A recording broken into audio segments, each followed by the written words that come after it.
The history of Tibet is one that is rich with religion and also very bright, colorful traditions of dance and song. While Tibet is located close to China, north of Nepal and India, it has influences from all of those areas.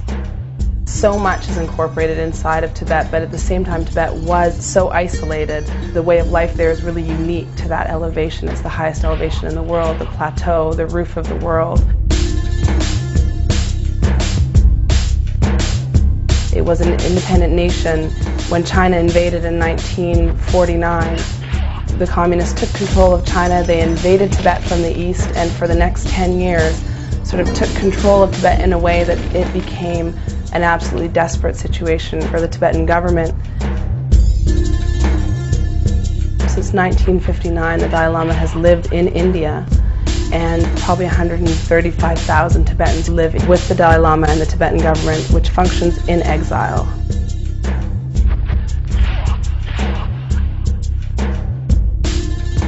Over the following decade, the people began to rise up and they began to fight back. From that point on, the repression really became extremely severe. The Chinese government launched a direct attack on anybody who was a Tibetan government official or anybody within the monasteries and the nunneries. We're talking about 6,000 plus monasteries destroyed. We're talking about thousands, tens of thousands of Tibetan lives lost.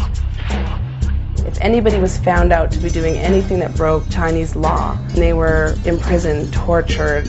Some people spent more than 30, 40 years in jail, and their crimes were no greater than having a picture of the Dalai Lama or having practiced Tibetan Buddhism within their home.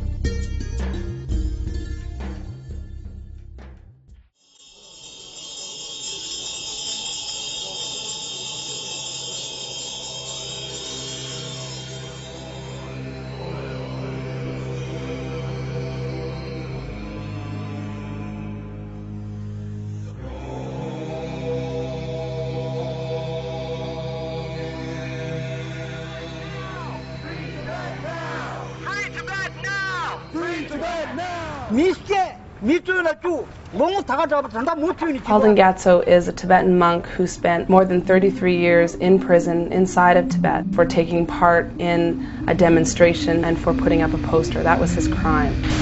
He was beaten and tortured and brutalized in ways that are beyond belief.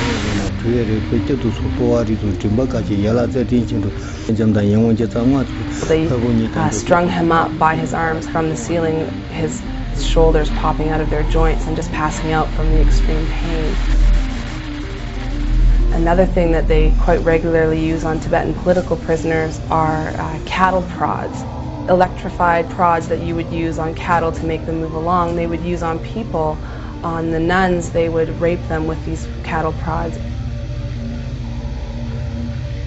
They stuck the cattle prod into his mouth, they broke his teeth. The electric shocks themselves were so intense that in fact all of his teeth fell out of his head.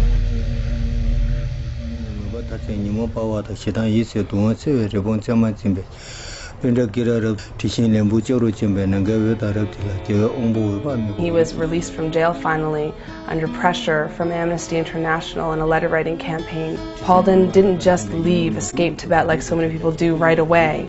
He went back to the prison and he actually bribed the guards to give him some of these instruments of torture that were used on him and used on the other prisoners, and he brought them when he escaped from Tibet into India.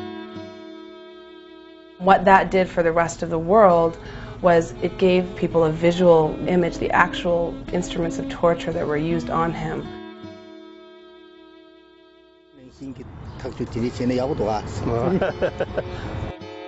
One of the most striking things about Palden's story is how he doesn't harbor any hatred for the people who did these things to him. He doesn't harbor any hatred for the Chinese government.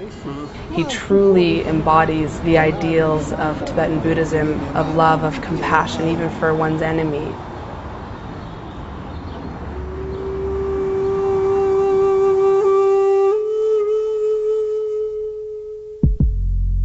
Tibet is a very resource-rich country. Tibet has vast copper reserves, a lot of gold reserves, a lot of minerals that China desperately needs for its own economic development.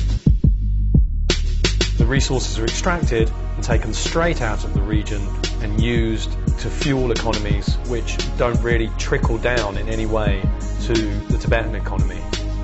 For 50 years, the Tibetan people have been suffering an occupation in which they've been brutally dealt with when they have voiced any dissent to that occupation by the Chinese government.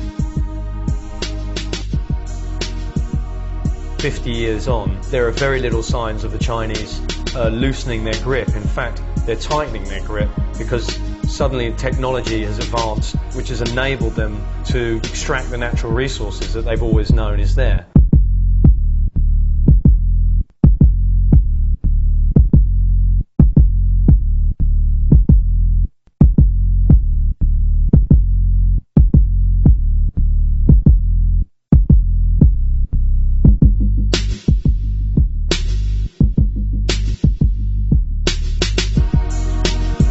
Look to what Tibet represents in this time, which is sort of uncertain, I think, for all of us, the ideals of nonviolence and compassion. I really do believe it is a symbol for our world, especially for our generation and for the youth right now, to what is possible.